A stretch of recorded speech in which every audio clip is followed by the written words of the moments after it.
이것이 복음이다. 보라, 구원과 교회 생활이다.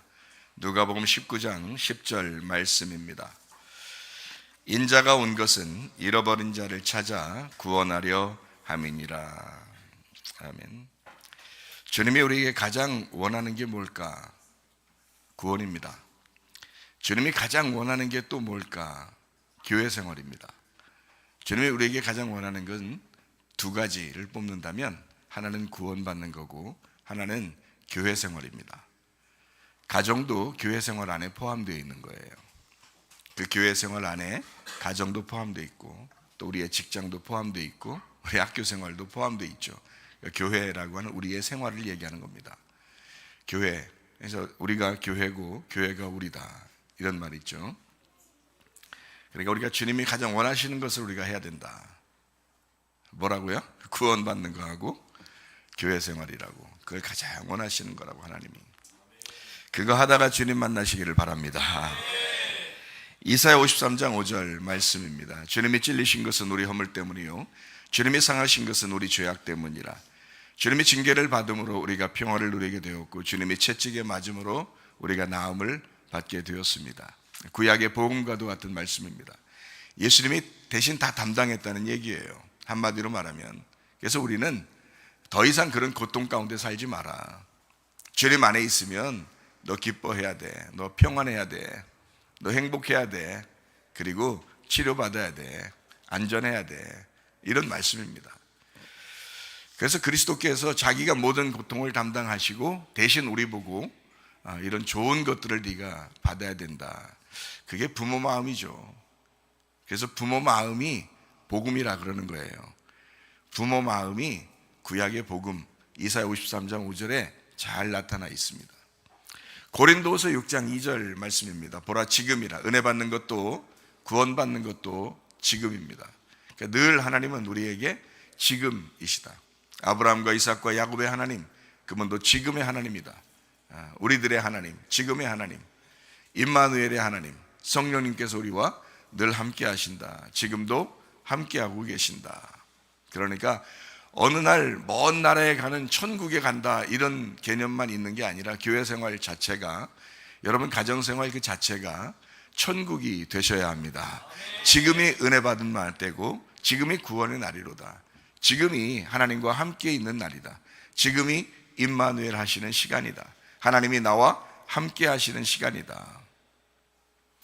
그만큼 좋은 게 어디 있어요? 그게 천국이죠. 자, 여러분에게 오늘 누가복음 5장에 대한 이야기를 좀 하려고 합니다. 누가복음 5장 내용인데 누가복음 5장 4절 말씀입니다. 말씀을 마치시고 시몬에게 이르시되 깊은 데로 가서 그물을 내려 고기를 잡으라 이렇게 말씀합니다. 예수님이 제자들을 부르는 장면입니다. 예수님께서 제자들을 불렀어요. 여러분 잘 생각해봐요. 사명자들은 모두 하나님께서 부르신 사람들입니다. 하나님께서 부르셨다. 그래서 소명이라고 그러고요. 그 소명을 가진 사람들을 사명자다 이렇게 표현을 합니다. 하나님이 부르셨다. 반드시 하나님은 우리를 먼저 부르십니다. 부르시니까 하나님의 일을 할 수 있는 거예요. 만약에 부르시지 않았다면 하나님의 일을 하는 것은 월권행위죠. 교만입니다. 하나님 부르지 않았는데도 자기가 막 하나님 일을 한다고 막 하는 사람들은 그건 월권이죠. 그렇게 하면 안 됩니다. 진짜 사명자들은 하나님의 부르심이 있어야 된다. 하나님이 먼저 부르시고 그리고 하나님의 일을 감당하는 것이다. 그러니까 모두 성경에 나오는 주님의 제자들은 한결같이 주님이 부르셨다는 거죠. 주님 부르신 사실이 있었다. 그래서 하나님의 일을 하게 되었다. 한결같습니다. 모두 똑같습니다. 사명자들은 하나님이 부르셔야 된다. 주님이 부르시지도 않았는데 우리가 일했다. 그건 교만입니다. 월권이다 이거죠. 주님이 먼저 오셔서 부르십니다. 자기는 가만히 있는데 하나님 먼저 오셔서 부르시는 거예요. 자, 자기가 막 불러달라고 하는 그건 하나님 부르신 게 아니죠. 하나님 나 좀 불러주세요. 그런다고 사명자 되는 게 아닙니다. 사명자들은 하나님이 반드시 오셔서 부르십니다. 기다려야 돼요. 기다려야 돼요. 주님께서 부르실 때 주님의 일하자고 부르시는 거죠. 만약에 일하자고 부르시는 것이 아니라면 그럼 뭐하러 불러요? 왜 부르는 거예요? 그 말이 안 되죠. 주님이 일하는 것이 필요하니까 부르는 거예요. 요한복음 21장에 보면 베드로를 예수님께서 다시 만나십니다. 베드로가 3번 부인하고 도망갔다가 회개했죠.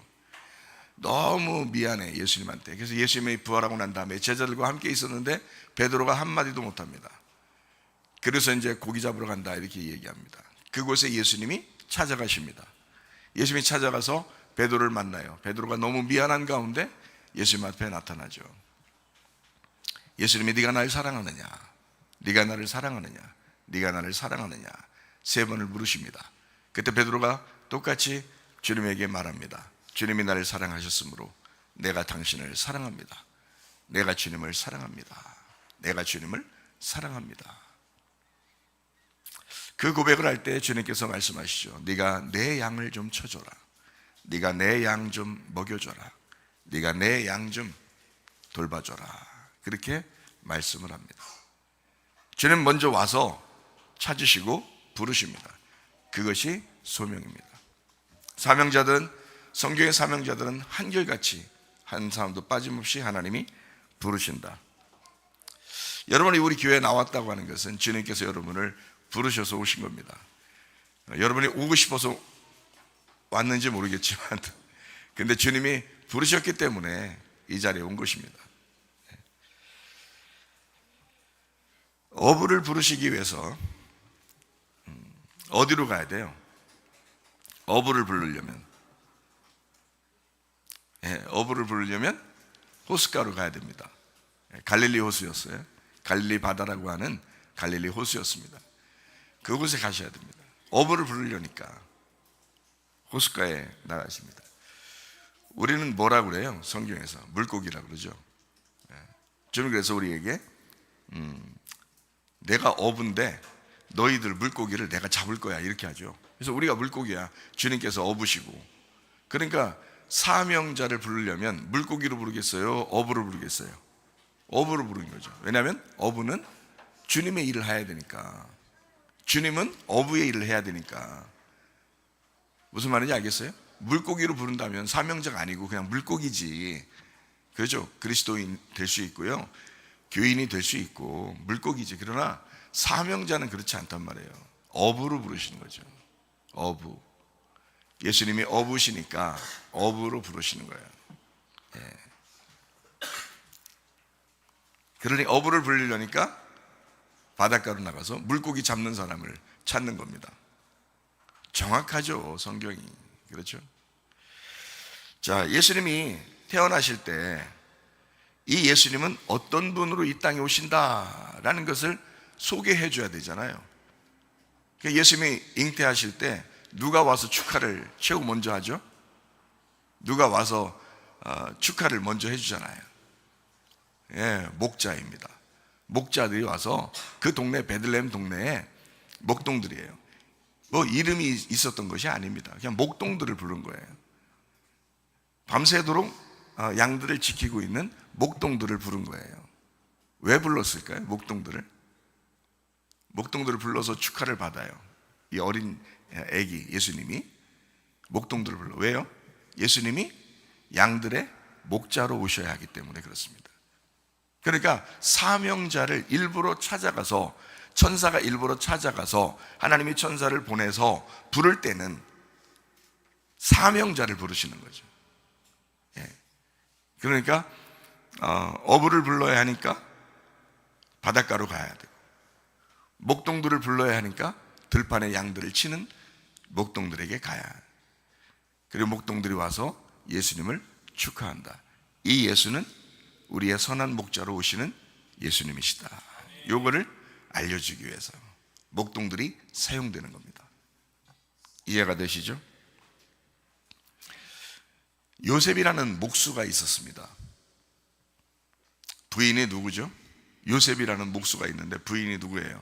마리아예요. 마라, 미리암, 마리아. 이렇게 마리아라는 이름이 같은 어원을 가지고 있는데, 이 마리아가 요셉 목수의 아내였습니다. 그러니까 결혼하기 위해서 약혼을 하고 이제 정실 부인이 되기 위해서 이제 혼인 서약을 한 그런 관계였습니다. 성령으로 마리아에게 잉태해야 되는데 예수님이 여자가 이제 뭐 목수 일리가 참 많지 않잖아요. 그렇죠? 여자가 목수인 직업을 가진 사람이 많지 않을 겁니다. 그죠? 그러니까 목수 남편을 만난 여자의 집에서 태어나는 거예요. 예수님은 하나님께서 이제 이 땅에서 예수님 자기 아들을 직업을 하나 딱 줘야 되겠다. 직업. 자, 물고기를 잡는 어부였습니다. 그건 제자들을 부른다는 의미잖아요. 그리고 양들을 이렇게 뭐 데리고 다니지는 않았잖아요. 양들을 뭐 이렇게 먹이고 데리고 다니고 그러지 않잖아요. 제자들을 갖다가 너희들이 양이야 그러면서 데리고 다니는 거죠. 그런 말씀. 마찬가지로 예수님은 목수의 아들로 태어나 아버지가 목수면 그 아들도 목수입니다. 계속해서 그 직업은 전수되거든요. 이스라엘은. 그러니까 아버지가 목수니까 그 아들도 목수. 예수님은 특별히 이 땅에서 직업을 한 가지 가지고 있었는데 그게 바로 목수라는 직업이었습니다. 왜 목수의 아들로 태어나야 될까요? 하나님 아버지께서 이 땅에 자기 아들을 보내면서 직업 하나를 선정해 주었는데 그 직업이 하필 목수였어요. 이해가 가나요? 왜 목수로 이렇게 태어나게 만들어야만 했을까? 교회 건축입니다. 교회 건축을 위해서 내 아들이 이 땅에 내려가야 돼. 그의 직업은 목수야. 교회 건축자야. 그래서 하나님은 자기 아들을 목수로 이 땅에 보내시는 겁니다. 그래서 목수의 아들로 태어나게 만드는 거예요.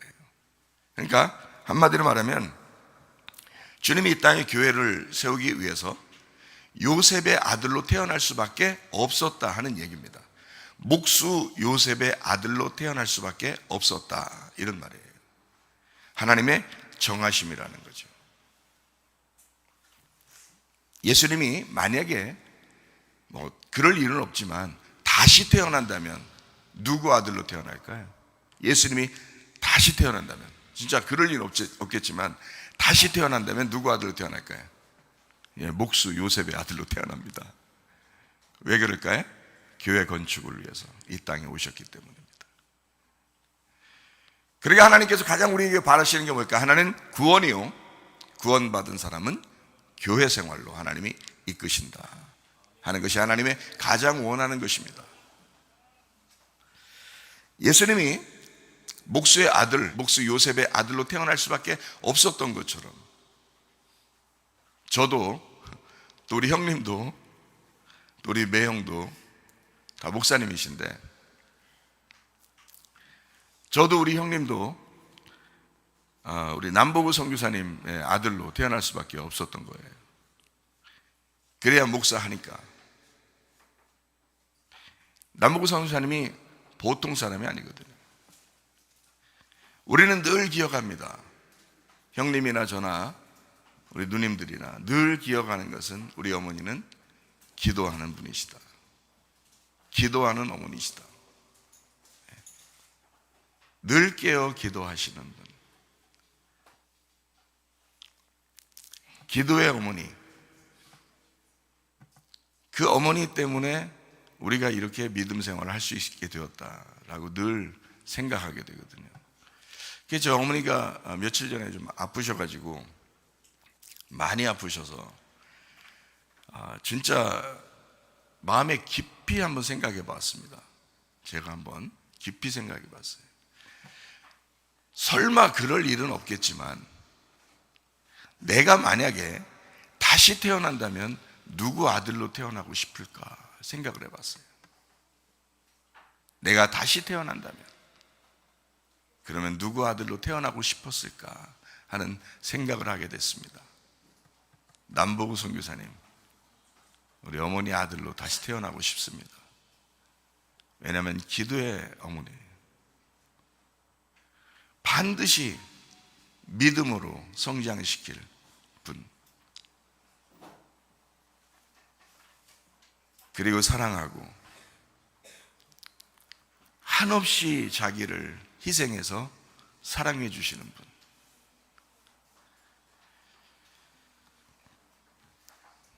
나는 우리 어머니의 아들로 태어난 것이 참 자랑스럽습니다. 저 형님도 그런 말씀을 많이 하셔요. 누님들도 그렇고요. 기도의 어머니셨다. 여러분은 어떤 엄마입니까? 여러분은 어떤 아빠입니까? 여러분의 자녀가 내가 그럴 일은 없겠지만 다시 태어나도 나는 우리 엄마 아빠의 자녀로 태어나고 싶다. 그런 사람이 얼마나 됩니까? 예수님은 다시 태어나셔도 목수 요셉의 아들로 태어날 수밖에 없습니다. 왜냐하면 하나님의 정하심이에요. 하나님은 자기 아들을 그토록 마음속 깊숙이 가지고 계셨던 하나님의 그 비밀, 그 교회를 만들어내야 하기 때문에 그 교회 건축을 위해서 자기 아들을 이 땅에 목수로 보내야 된다. 나무 십자가를 지시고 이 땅에 성전을 건축하시는 그 주님.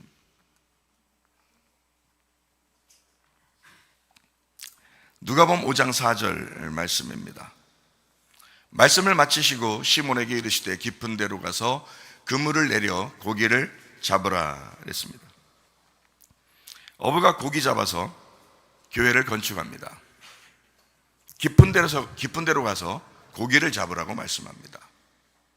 그냥 좀 가까운 데서 잡으면 안 될까요? 배 타고 멀리 나가서 고기를 잡는 사람들도 있지만 대부분은 이게 겉에서 이렇게 가생해서 이렇게 그 낚시질하고 이렇게 하더라고요. 깊은 데로 가면 뭐 배 타고 가든지 아마 해야 되잖아요. 근데 하필이면 깊은 데로 가라는 거예요.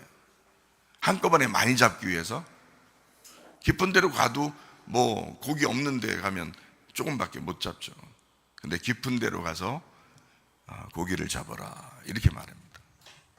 뭐 이유가 있겠죠. 깊은 데로 가서 고기를 잡으라. 그 깊은 곳이 어딜까?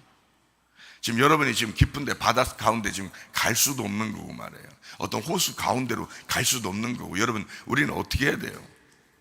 이 자리에 앉아서 예배드린 여러분에게 하나님은 우리에게 말씀합니다. 깊은 곳에 가서 그물을 던져라. 주님은 우리의 깊은 곳에 와서 그물을 던질 것이다. 그 깊은 곳이 어딜까? 우리의 마음입니다. 우리의 영입니다. 우리의 영, 우리의 마음, 이곳이 깊은 곳입니다. 주님은 그렇게 그 깊은 곳에 와서 그물을 던질 것입니다. 여러분의 겉모습이나 구원하자고 주님이 오셨습니까? 아니에요. 여러분의 마음 깊은 곳에 있던 그 상처, 그 슬픔, 그 괴로움 주님은 다 아십니다. 하나님은 여러분 깊은 곳에서 그물을 내리고 여러분의 영을, 여러분의 마음을 구원하기를 원하십니다.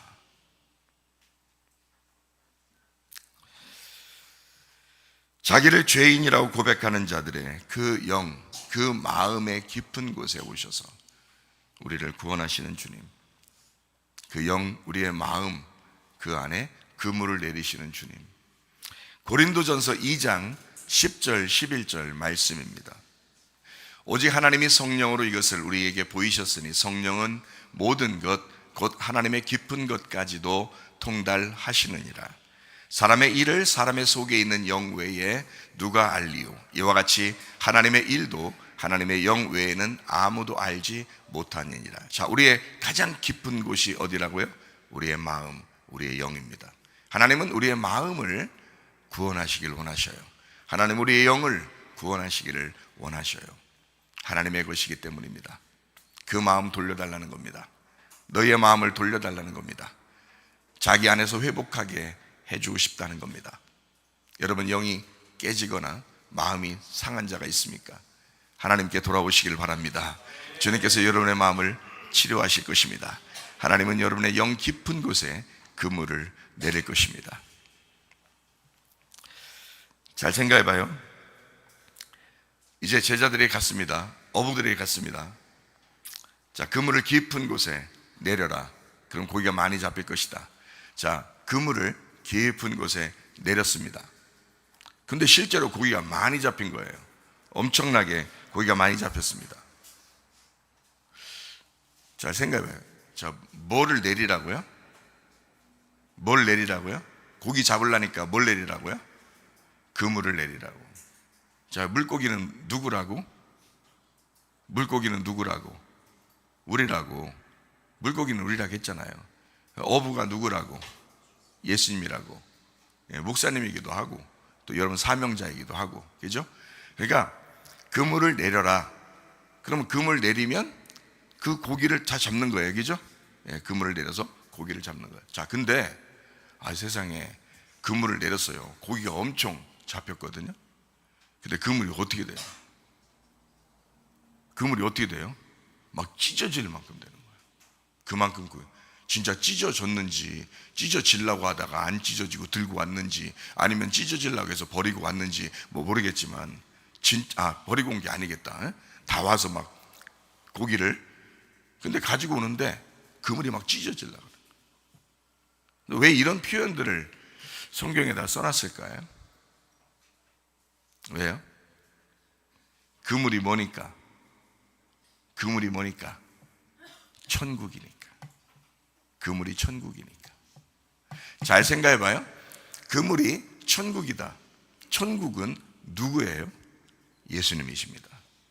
자, 마태복음 13장 47절 48절 말씀입니다. 또 천국은 마치 바다에 치고 각종 물고기를 모는 그물과 같으니 그물에 가득함에, 그 예수님에게 그 천국에 가득함에 물가로 끌어내고 앉아서 좋은 것은 그릇에 담고 알곡은 모아 창고에 들이고 못된 것은 내버리느니라. 쭉정이는 밖에서 태워버리느니라. 자, 그물이 뭐라고요? 천국이라고요. 그물이 누구라고요? 예수님이시라고요. 근데 예수님이 물고기를 잡아. 자, 어부들이 물고기를 잡기 위해서 그물을 던졌어.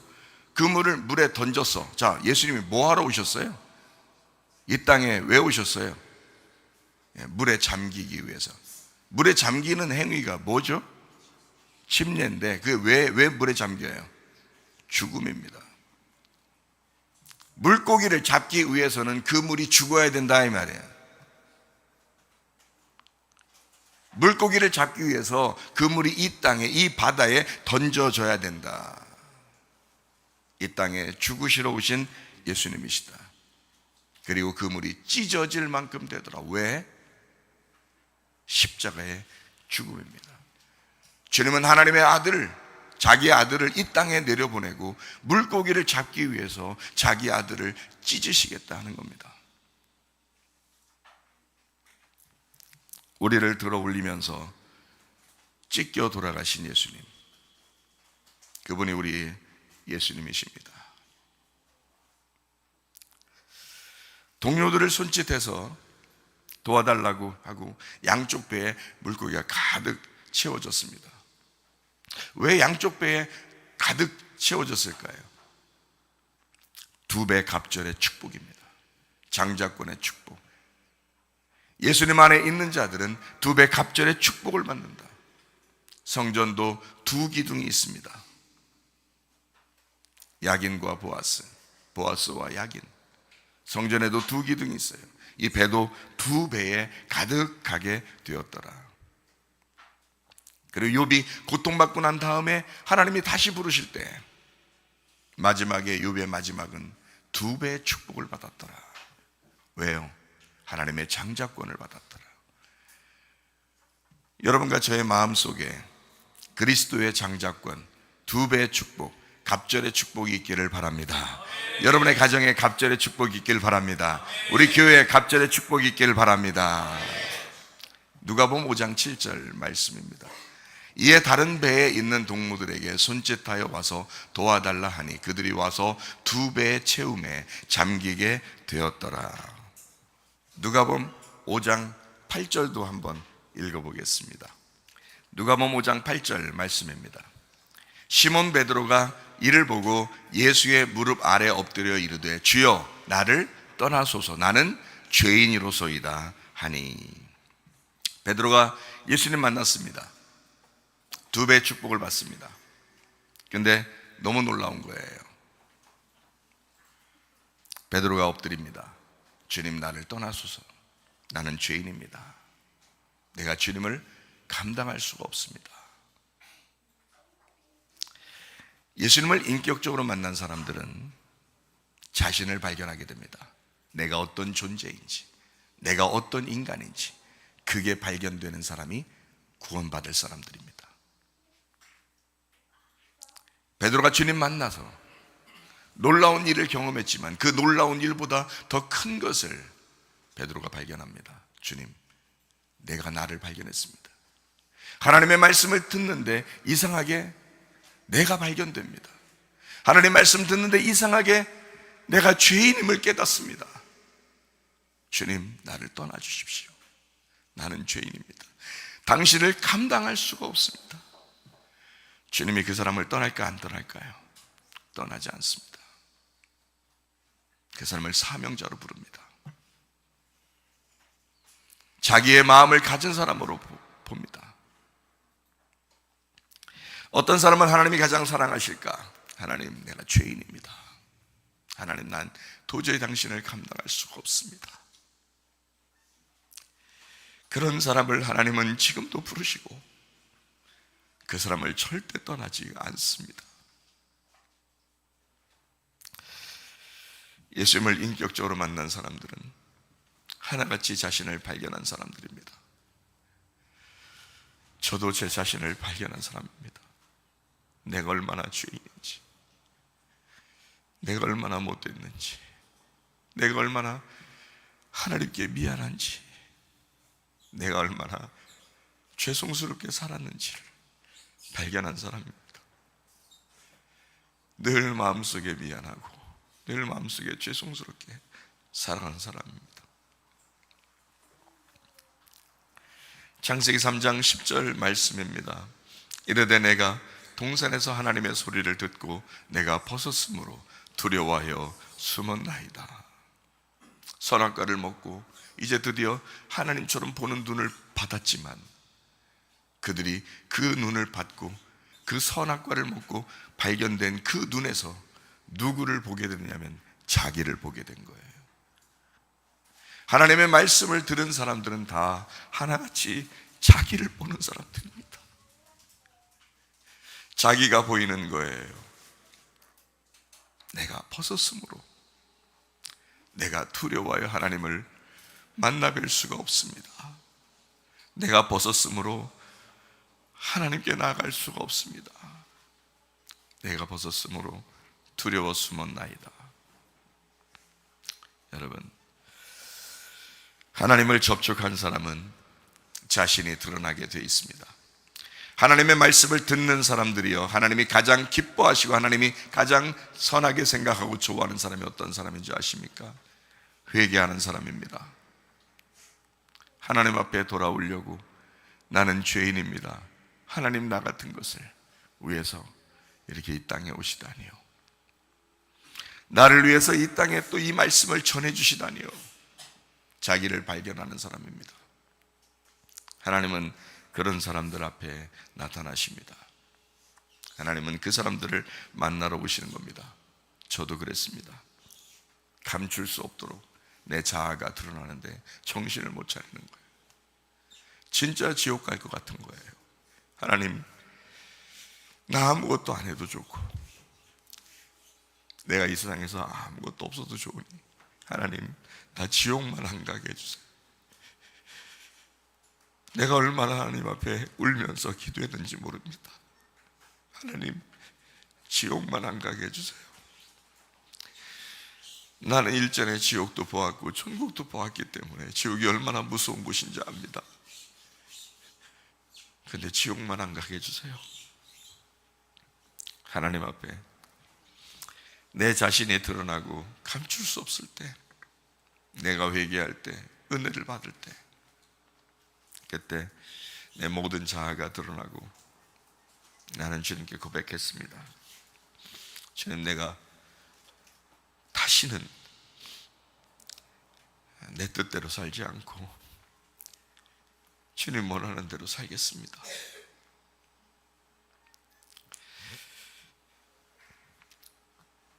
주님이 베드로에게 말씀합니다. 누가복음 5장 10절 말씀입니다. 세베대 아들로서 시몬의 동업자인 야고보와 요한도 놀랐습니다.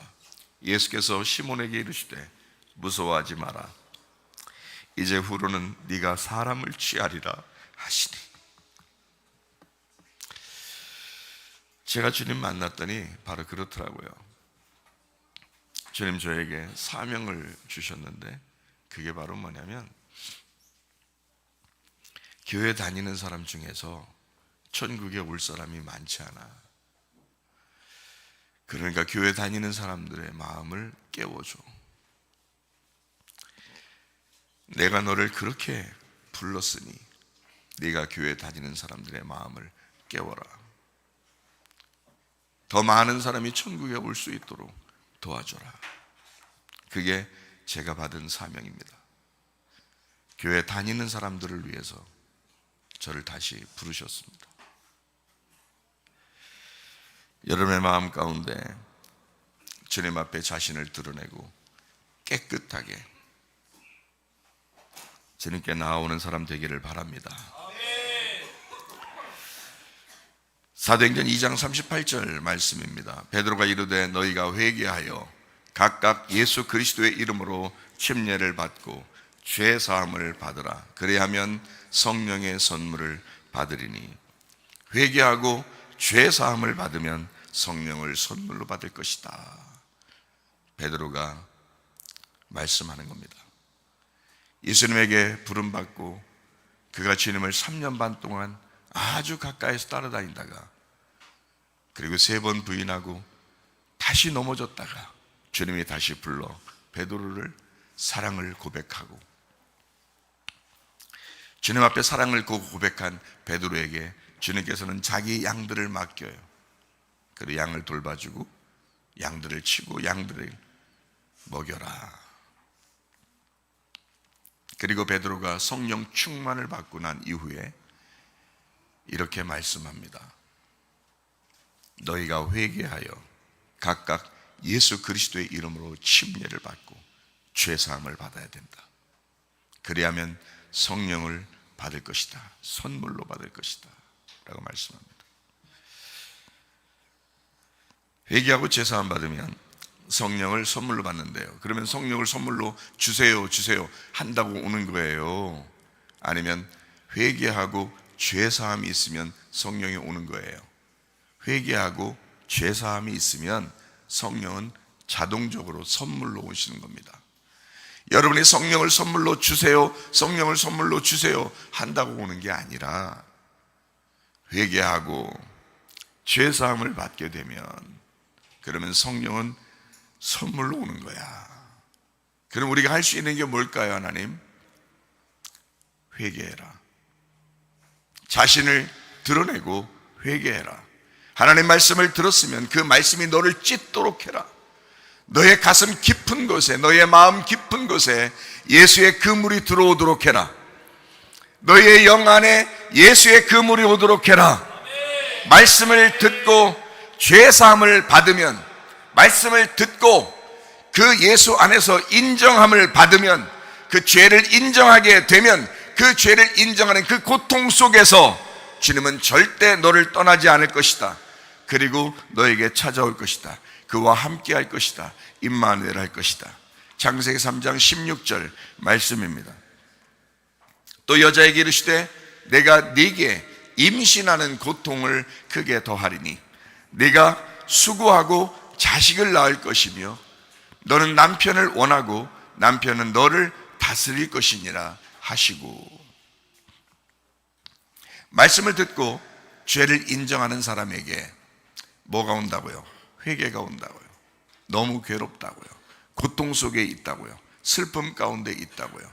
근데 하나님은 얘기합니다. 하나님, 우리가 벗었습니다. 내 죄가 드러납니다. 말씀을 듣다 보니 내 죄가 드러납니다. 내가 이런 인간이구나라는 것을 깨닫습니다. 하나님, 내가 도저히 하나님 만날 수가 없습니다. 하나님께서 그 사람에게 찾아옵니다. 네가 나를 만날 수 없으니 내가 너를 찾아가겠다. 하나님이 찾아오는 거죠. 잃어버린 자를 찾아 구원하려 함이라. 하나님은 잃어버렸다고 생각되는, 파괴됐다고 생각하는, 멸망받았다고 생각하는 그 죽은 자, 주님께서 찾아오신다. 회개하는 자를, 그 죽은 자를 주님이 찾아오신다. 찾아오셔서 구원하신다. 인류의 최초 죄인에게 하나님은 이렇게 말씀합니다. 여자에게 이르시되 네가 임신하는 고통을 받을 것이다. 수고하면서 자식을 낳게 될 것이다. 그리고 남편은 너를 다스리게 될 것이다. 우리의 남편은 예수님이십니다. 예수님이 우리를 통치하시고 예수님이 우리를 다스려야 된다. 어떤 사람에게요? 수고하고 고통 가운데 잉태하는 자에게. 누구를 잉태한다는 얘기예요? 예수 그리스도를 잉태한다. 우리 속에 예수를 잉태하는 자, 하나님의 말씀을 잉태하는 자에게 하나님께서 남편이, 신랑 되신 예수님이 우리를 다스릴 것이다. 우리를 통치할 것이다. 무슨 말인지 아시겠어요? 우리의 마음 깊은 곳에 주님이 계시기를 축복합니다. 주님 중심으로 살기를 바랍니다. 말씀 중심으로 살기를 바랍니다. 교회 중심으로 살기를 바랍니다.